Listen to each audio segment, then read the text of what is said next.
धनतेरस की शाम को महालक्ष्मी जी और भगवान कुबेर जी की पूजा करने के साथ ही यमराज जी को प्रसन्न करने के लिए भी पूजन किया जाता है। घर की दक्षिण दिशा में एक चौमुखा दीपक जलाया जाता है। इस 4 मुख वाले दीपक को ही यम का दीपक कहा जाता है। ज्योतिष शास्त्र के अनुसार घर के दक्षिण दिशा के स्वामी यमराज जी होते हैं और पौराणिक मान्यता है कि धनतेरस पर दक्षिण दिशा में यम दीपक जलाने से यमराज जी प्रसन्न होते हैं। घर में सुख शांति और आरोग्य की प्राप्ति के साथ ही घर परिवार के सदस्य भी अकाल मृत्यु से दूर रहते हैं। धनतेरस के दिन यम दीपक आप किस समय जलाएं, इसके लिए आपको यही सलाह दी जाती है कि घर परिवार के जब सारे सदस्य घर के अंदर आ जाए और इसके बाद उस रात को कोई भी सदस्य बाहर ना जाने वाला हो, तब उस समय आप इस दीपक को घर के मुख्य द्वार पर या किसी बाहर सड़क चौराहे आदि पर या फिर कूड़े के ढेर के पास में जला सकते हैं। संकट पुराण में धनतेरस और यम के दीपक को लेकर एक वर्णन मिलता है, जिसके अनुसार कार्तिक मास में कृष्ण पक्ष की त्रयोदशी तिथि के दिन संयम काल में घर के बाहर यमदेव के उद्देश्य से दीपक रखने से आप मृत्यु का अर्थात अकाल मृत्यु का निवारण होता है। यम दीपक जलाने के लिए नए दीपक का प्रयोग नहीं किया जाता है, या तो मिट्टी का पुराना इस्तेमाल किया हुआ दिया आप प्रयोग में ला सकते हैं या फिर आटे का चौमुखा दीपक जला सकते हैं।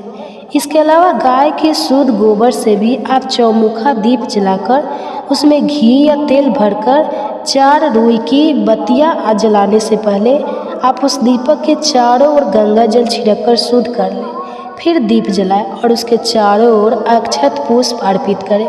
हाथ जोड़कर यमराज जी से प्रार्थना करें कि वे आप और आपके परिवारजनों को सदैव दीर्घायु रखें, अकाल मृत्यु से बचाए। अकाल मृत्यु से बचाए रखें, सभी की रक्षा करने के साथ ही सभी को स्वस्थ और निरोगी बनाए रखें। घर के ही कोई महिला सदस्य को यम दीपक को जलाना चाहिए, नहीं तो कोई पुरुष सदस्य भी इस दिए को जला सकते हैं। यम दीपक जलाने के बाद घर के हर कोने में इस दीपक को घुमाने के बाद आप इस दीपक को लेकर अपने घर के मुख्य द्वार से बाहर आ जाएं। ध्यान रखें कि दीप जलाते समय आपका स्वयं का मुख भी दक्षिण दिशा की तरफ होना चाहिए। हाथ में लेकर दक्षिण दिशा की तरफ ध्यान करते हुए यमराज जी को प्रणाम करें। उसके बाद धरती पर जहाँ पर भी आप ये दीपक रखकर जलाने वाले हैं, वहाँ पर आप पहले थोड़े से अक्षत या गेहूं का आसन दें। डायरेक्ट दीपक को धरती पर रखकर नहीं जलाया जाता है, क्योंकि ऐसा कहा जाता है कि धरती माता दीपक की आँच को सहन नहीं कर पाती है और ऐसा करने वालों पर कुपित होती है।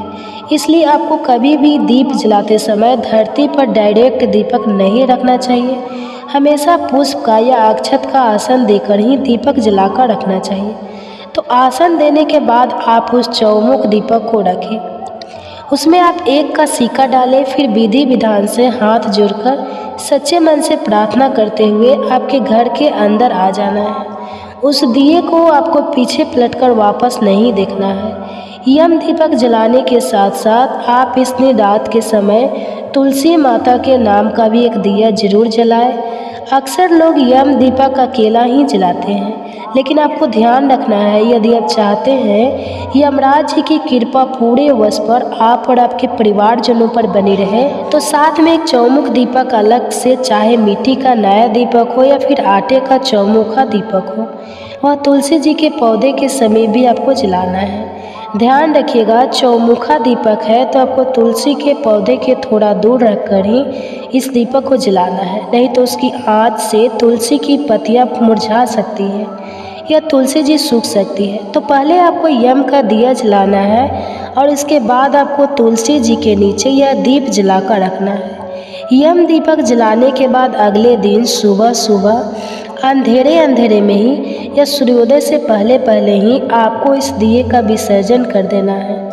घर के बाहर यदि आपने जलाकर रखा है तो दिए में प्रयोग की गई सभी सामग्री को आप किसी चौराहे पर या सड़क पर या किसी नदी तालाब में प्रभावित कर सकते हैं। घर के अंदर इस दीपक से जुड़ी कोई भी सामग्री नहीं लाई जाती है।